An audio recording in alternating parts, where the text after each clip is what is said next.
It's really difficult when you carry this baby for 9 months and suddenly having empty arms and physically feeling empty. I do remember having a conversation with my dad and my stepmom, and they talked about how they were going to vote for life. That stuck with me, and so when I found out that I was pregnant at 16, I just felt that value of life within me, that she had purpose and she had value. And for a long time, actually, I really wanted to parent. And so I just thought I'll just be a mom and figure this out. And so it was really hard to come to the terms of I'm not ready to be a mom at 16 because I wanted more for her. When her birth dad found out, he suggested abortion. And then when I refused that, he suggested adoption. So he really kind of checked out after that point.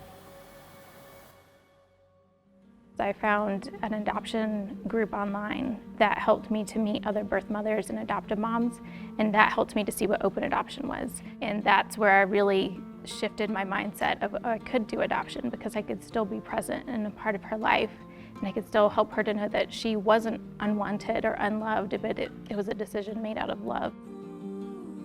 My dad and my stepmom encouraged me to make an informed decision and do what I felt was best, and supported me in whatever choice that I made, so I'm very grateful for that. But that really was a big reason of why I chose adoption.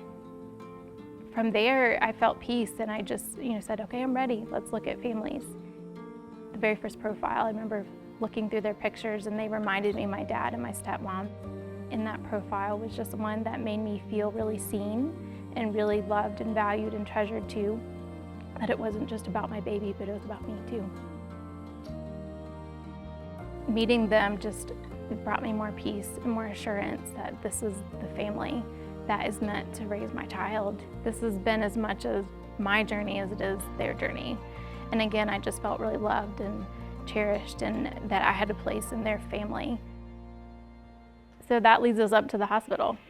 In the hospital, it was a lot of emotions. It's a lot of tears. It's a lot of grief and loss that is coming on my end. It also was really beautiful to have all my family together, and including her family. I've heard it described kind of like the wedding ceremony, because it's these families joining together. The moment she was born, I just, again, had that peace wash over me that she was meant to be their child and it was going to be okay. I really treasure those days, even though there were a lot of tears. It's really difficult when you carry this baby for 9 months and suddenly having empty arms and physically feeling empty. Therapy and my faith and my family were the biggest things that carried me through. All the things that have happened in her life and in my life since then would have not happened if God had not called me to adoption. I still feel adoption. I still feel the loss, and I miss her every day. It's okay to not be okay some days, and adoption does come out of brokenness. But I do think there is healing, and there's so much beauty that has come from our journey together. For the young mom who is finding out she's pregnant, just know that there are people out there who do want to support you and love you through this.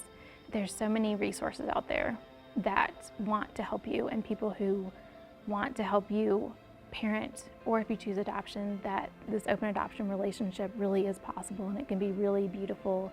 It's complex, there's all the feelings, but it can be really beautiful.